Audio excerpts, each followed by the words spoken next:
Welcome back to Man v Film. We're continuing our Fast and the Furious franchise summary, and this movie is 2003's Too Fast, Too Furious, the sequel to the 2001 original. Let's have a look at it. Man versus film.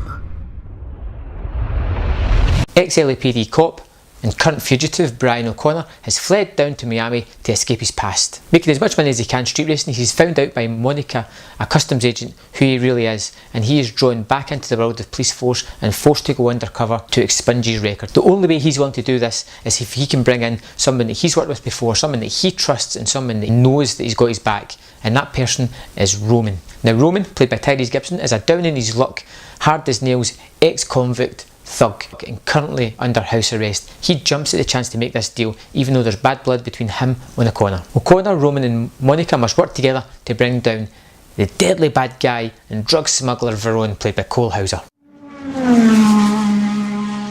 This movie had a $76 million budget and made $236 at the worldwide box office. Now that's almost double the budget of the first one, but not double the returns. So it's still a success, not as big as they were probably hoping for. It's directed by John Singleton.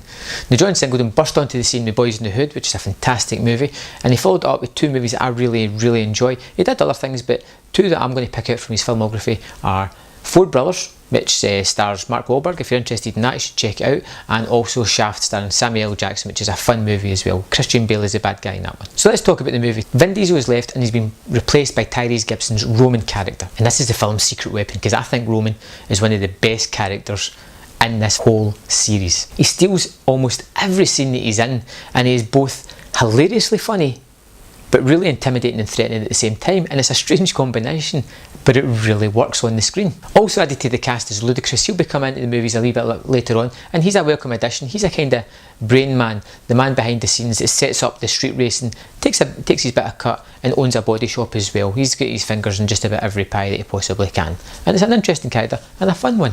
Now one of the things I've really amped up is the driving in this. I find the driving in Too Fast, Too Furious a whole several step up beyond the first one. The action is more exciting, it's more dynamically shot, and you can tell it's got a bigger budget. The action scenes look amazing and they're really enjoyable, tense, and just fun to watch. Now the movie's plot is secondary to it. The main thing about it is the fun in the driving scenes in this, and this movie is a lot more fun than the previous one, so it's dependent on how you like your movies. The chemistry between Walker and Gibson's characters, O'Connor and Roman, is fantastic. They create a history for you. You feel as if these guys have known each other countless years. They have that bickering attitude that they've got with each other. They're currently negging each other and pushing each other's buttons, and they know what each other's up to. They almost know what each other's thinking, and it's a great chemistry between these two characters, and that really adds to the plot of the movie. It really adds to the movie just completely. Now this, unlike the first one where there was no real bad guy in it, there was bad situations, this has a typical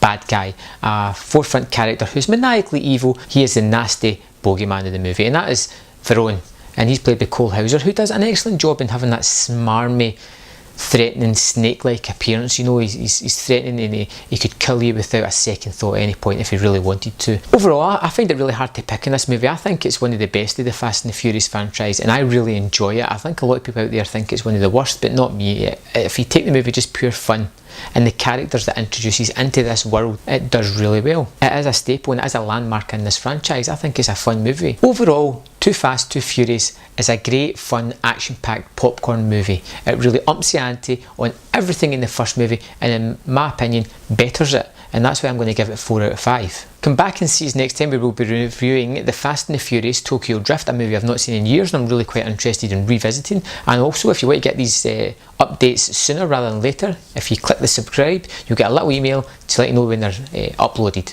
See you next time, Man v Film.